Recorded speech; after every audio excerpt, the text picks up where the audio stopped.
ఆంధ్ర తమిళనాడు మత్స్యకారుల సరిహద్దు వివాదం కొనసాగుతుంది. జువలదిన్నె ఫిషింగ్ హార్బర్లో ఉన్న 4 బోట్లను తమిళనాడు జాలర్లు చప్పుడు కాకుండా ఎత్తుకెళ్లారు. తమిళనాడు జాలర్లకు సహకరించిందెవరు? పెద్ద కాపులను మత్స్యకారులు ఎందుకు నిర్బంధించారు? మత్స్యకార గ్రామాల్లో ప్రస్తుతం పరిస్థితి ఎలా ఉంది? మరబోట్లు మిస్ అయిన ప్రదేశం నుంచి మా ప్రతినిధి వెంకట్ మరింత సమాచారం అందిస్తారు.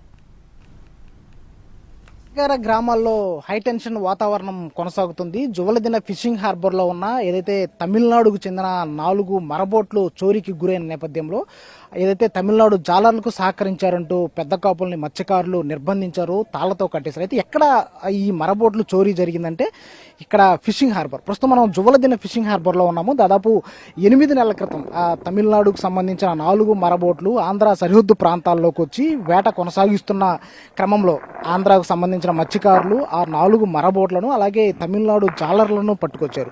అయితే జాలర్లను వదిలేసిన ఈ 4 మరబోట్లను మాత్రం 8 నెలలుగా ఈ ఫిషింగ్ హార్బర్ లోనే ఉంచారు.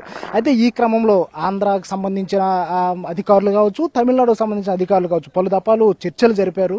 అయితే ఆ చర్చలు ఒక కొలిక్కి రాలేదు. ఎందుకంటే దాదాపు 20 ఏళ్ల నుంచి తమిళనాడు ఆంధ్ర సరిహద్దుకు సంబంధించి మత్స్యకారుల మధ్య సముద్రపు వేట వివాదం కొనసాగుతూనే ఉంది. ఆంధ్ర సరిహద్దుకు సంబంధించి తమిళనాడు జాలర్లందరూ కూడా ఆంధ్ర సరిహద్దు ప్రాంతంలోకి వచ్చి వేట కొనసాగించే వాళ్ళు వారి మరబోట్ల సాయంతో ఈ ప్రాంతానికి వచ్చేవారు. అయితే ఇక్కడ అపారమైన ఖనిజ సంపద ఆంధ్ర సరిహద్దు ప్రాంతంలో ఉంది. ఈ సంపదను వాళ్ళు కొల్లగొట్టేవాళ్ళు.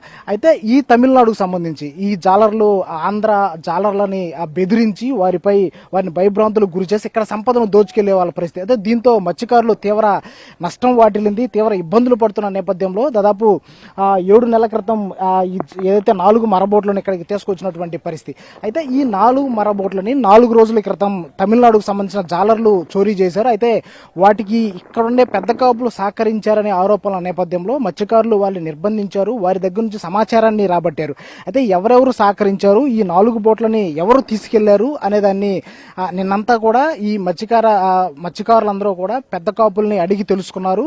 ఇవాళ రేపు 2 రోజుల్లో 4 జిల్లాలకు సంబంధించి ఏదైతే తిరుపతి, నెల్లూరు, ప్రకాశం అలాగే బాపట్ల ఈ 4 జిల్లాలకు సంబంధించి దాదాపు 160 మత్స్యకార గ్రామాలు ఉన్నాయి. వాటన్నిటికీ పెద్ద కాపులు ఉంటారు. సో ఈ పెద్ద కాపులు సమావేశం అవుతారు. ఏదైతే ఈ మరబోట్లని తీసుకెళ్లేందుకు తమిళ జాలర్లకు సహకరించిన వారు ఎవరు, వారికి ఎలాంటి శిక్ష విధించాలి అనే దానిపై కూడా వీళ్ళు సమావేశం అవుతారు. ఒకసారి మనం అటు సైడ్ విజువల్స్ లో చూద్దాము. ఇదంతా జువలదిన్నె ఫిషింగ్ హార్బర్. ఇదంతా కూడా ఇవన్నీ పెద్ద పెద్ద మరబోట్లు ఇవన్నీ కూడా. అయితే ఇవన్నీ కూడా ఆంధ్రాకు సంబంధించినవి. ఇదే తరహాలో తమిళనాడుకు సంబంధించిన మరబోట్లు కూడా ఉంటాయి.